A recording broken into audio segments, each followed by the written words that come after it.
वह नटखट श्याम जब तक इसे पुकारो नहीं, कान में तेल डाले बैठा रहेगा, तब तक आपके लिए ईश्वर है ही नहीं। जब तक आपको ईश्वर स्मरण न आए और आज के मानव का दुर्भाग्य उसके सम्मुख निश्चित अत्याचारी उसके शिशुओं की हत्या करता है, उसकी बहन बेटी के साथ पैशाचिक व्यवहार करता है, किंतु उसे रोने चिल्लाने को छोड़कर ईश्वर को पुकारने का स्मरण नहीं आता। एक बार और आप पुलिस की सेना की आने की आशा भी करते रहेंगे, अपनी बुद्धि या लाठी का सहारा भी लेते रहेंगे और कन्हई को भी पुकारेंगे तो यह नहीं सुनेगा। इसका स्वभाव ही है कि यह तभी दौड़ता है जब मनुष्य केवल इसी से आशा करता है।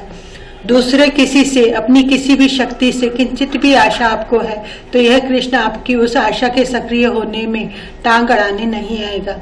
जब कोई आशा, कोई आश्रम न रह जाए, इसे पुकार लीजिए, निश्चिंत रहिए। ऐसी पुकार अनसुनी यह कर नहीं सकता।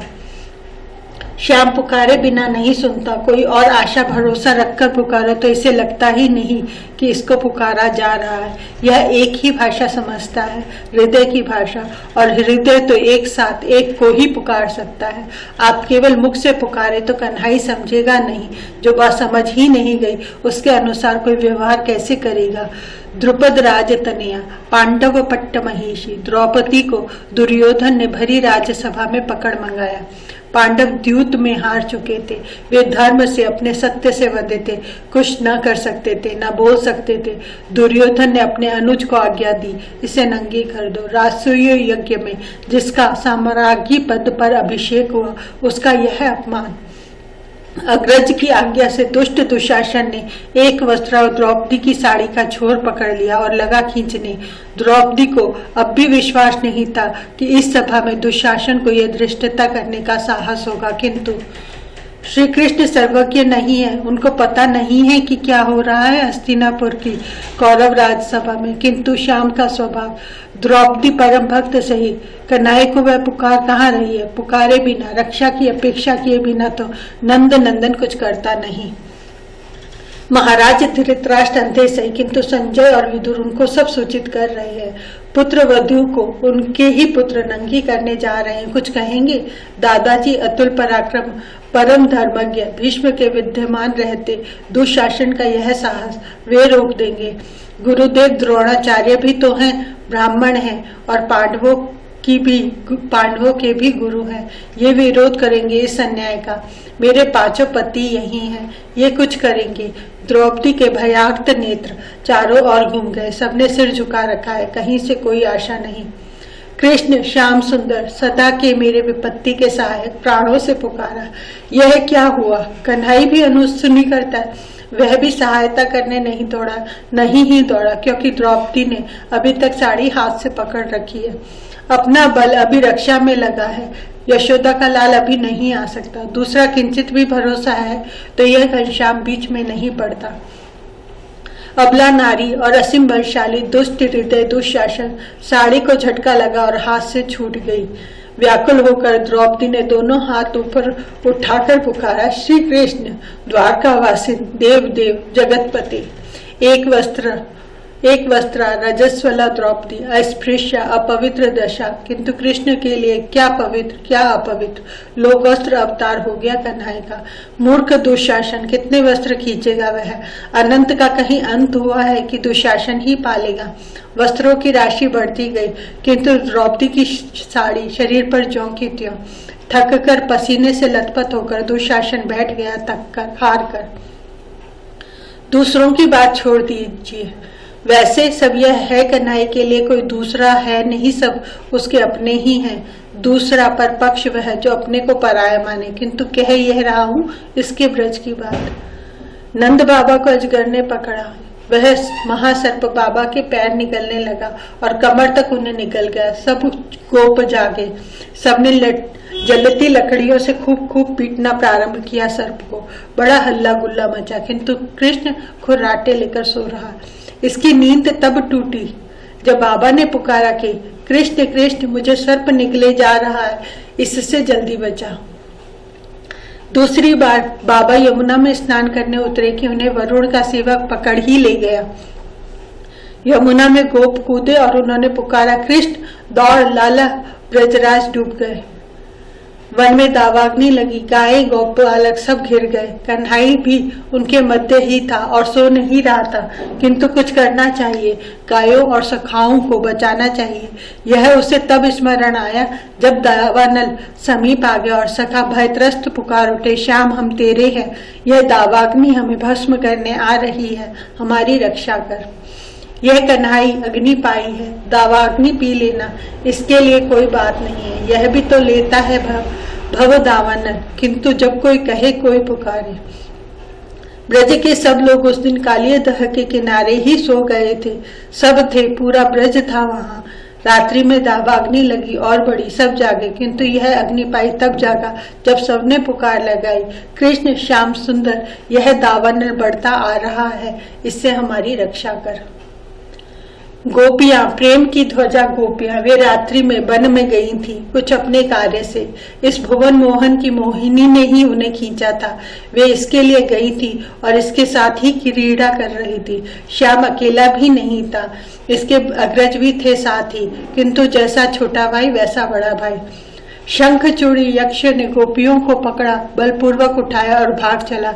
दोनों भाई ऐसे मानो कुछ देखते ही नहीं, दोनों दौड़े और पूरे शाल वृक्ष उखाड़ कर दौड़े, किंतु कब, जब गोपियों ने पुकार की, हे अमित विक्रम राम, हे कृष्ण रक्षा करो।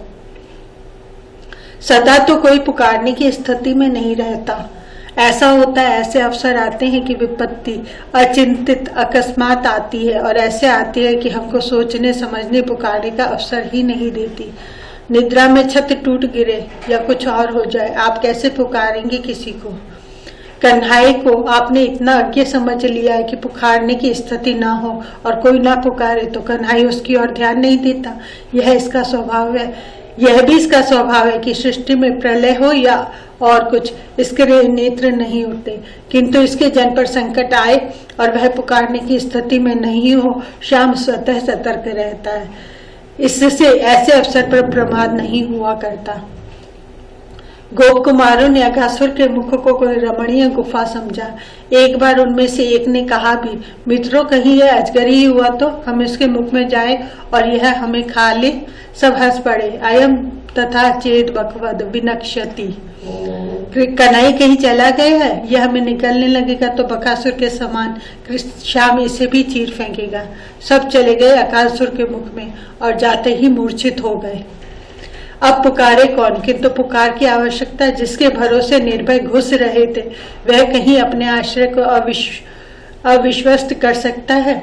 इन बालकों और गायों ने भी कालिया दह का विषैला जल पी लिया था और तत्काल निष्प्राण होकर गिर पड़े थे।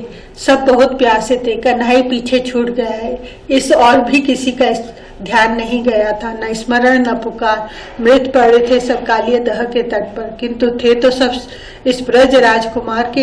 यह बड़ा आया स्वयं और उसकी दृष्टि ही तो जड़ प्रकृति को जीवन देती है।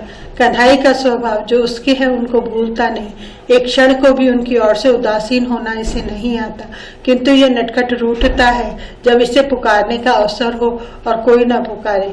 पुकारने योग्य स्थिति न हो तो स्वजन के मस्तक पर इसके अभय कर तो है ही, किंतु जो कन्हई के नहीं हो गए उनका काम पुकारे बिना नहीं होगा। पुकार तो कभी की, किसी की कभी इसने अनसुनी नहीं की। अधूरा कुछ नहीं लेता कन्हई, यह इसका स्वभाव है कि लेगा तो पूरा लेगा और नहीं तो लेगा ही नहीं। आप इसे आधा चित्त आधी बुद्धि देना चाहते हैं, लाख प्रयत्न कर लीजिए, मुख फुलाकर पीठ फेर कर रूठे बैठा रहेगा, देखेगा भी नहीं। न आधा न 3/4 देना है तो पूरा दीजिए। इसने स्पष्ट कह रखा है, मय्येव मनाधत्स्व, मयि बुद्धि निवेश है। मन मुख में रख दो, मन मुझ में रख दो, बुद्धि को मुझ में प्रविष्ट करो। इसलिए गोस्वामी तुलसीदास जी को कहना पड़ा, जरो सुसंपत्ति सदन सुख, सुहृद मातु पितु भाई, सन्मुख होत जो राम पद करे न साहस सहाय। जरी जाहो सो जीवन जानकी नाथ, जिये जग में तुम्हारी बिनुवै। जो श्री राम के चरणों के सम्मुख होने में सहर्ष सहायता न करे, विरोध के बाद तो बहुत देर, जो बेमन से सहायता करे, उन संपत्ति गृह सुख सुहृद संबंधी माता पिता भाइयों को और उस अपने जीवन को भी जो तुम्हारा नहीं हो गया, जलने दो, आग लगी उनमें। संसार का सुख सम्मान भी और कन्हैया का प्रेम भी यह नहीं होने का है। माता पिता भाई स्त्री पुत्र घर परिवार शरीर की आसक्ति भी बने रहे। आप इनकी सुरक्षा श्री वृद्धि के लिए भी चिंतित रहे और बाबा नंद का लाडला भी आपका हो जाए, यह हो नहीं सकता। कन्हैया आपका सदा सदा का आपका ही है। सत्य यही है कि वनमाली मयूर मुकुट के अतिरिक्त कोई आपका नहीं, किंतु आपने ही तो इसे रूठने को विवश किया है। आप इसके हैं कि अपूर्णतः इसके हैं आप, तो यह आपका और इसके अतिरिक्त भी कोई कुछ आपका है तो ब्रजराज कुमार के स्वभाव में अधूरा अर्पण स्वीकार करना नहीं है। बड़ा लज्जालु है ये। आपके समीप आपके हृदय में कोई कुछ और होगा और यह वहां नहीं आएगा। यह लेगा स्वीकार करेगा तो पूरा हृदय, अन्यथा बिल्कुल नहीं। जीवन का संपूर्ण समर्पण, इससे तनिक भी कम श्री कृष्ण को स्वीकार नहीं है। आपने इस पर कभी विचार किया है? आप अनंत को पाना चाहते हैं। आपके समीप लोटा हो या घड़ा, समुद्र आवेगा उसमें। अनंत समुद्र की प्राप्ति का एक ही उपाय है, आप पूरे के पूरे समुद्र में उतर जाइए। आप समुद्र के और समुद्र आपका।